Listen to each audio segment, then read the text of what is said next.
Welcome back to the channel, guys, and for today's video we're going to get a bit serious. Now, political violence has long been a part of American history.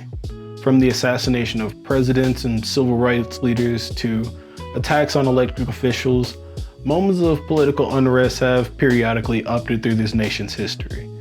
But honestly, from 2024 until now, concerns about political violence has reached a whole new level.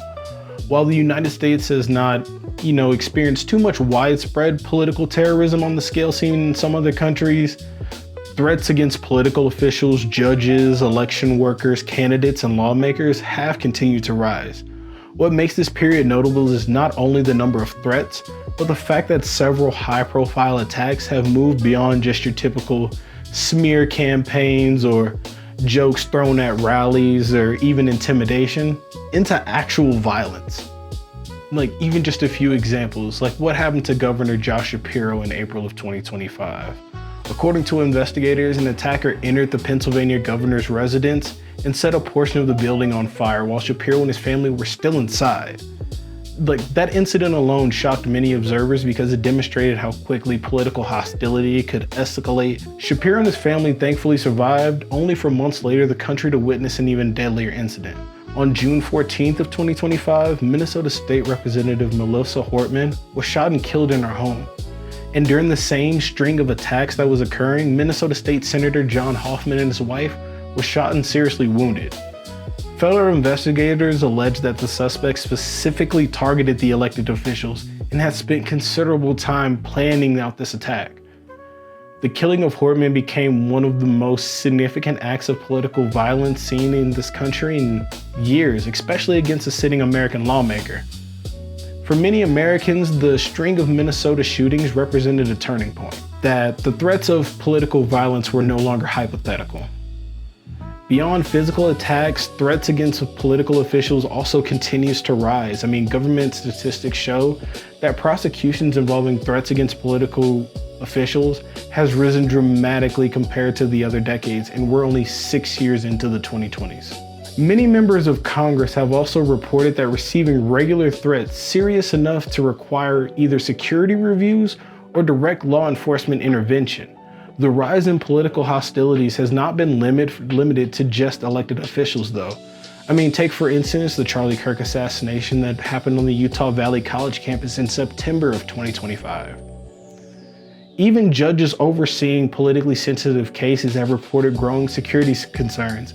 Election workers and election administrators have also faced increasing harassment and intimidation. Many officials responsible for administering elections have even described receiving threatening messages, harassment campaigns, and in some cases, threats of violence. Experts warn that these pressures can discourage qualified individuals from serving in public roles and undermine the confidence in our democratic elections.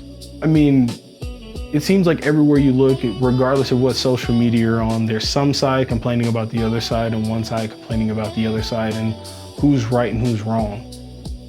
Political scientists and security experts point to several factors, including social media, to the rise in political violence. These include increased distrust in institutions, as well as the rapid spread of misinformation online, and the normalization of violent rhetoric within political discourse. Most Americans reject political violence. However, surveys have shown that an increase in the number of people who believe violence may be justified under certain political circumstances.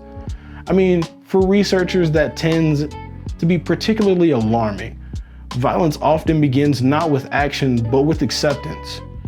And honestly, since the 2024 election, we've seen a troubling combination of assassinations, attempted assassinations, threat campaigns, and intimidation directed at political officials. With the murder of Melissa Hortman, the attempted assassinations of Josh Shapiro and Josh Hoffman, the Trump's dodging assassinations every 6 months. We're facing a broader challenge here in the American democracy. Whether these events represent a temporary surge or the beginning of a long-term trend remains uncertain.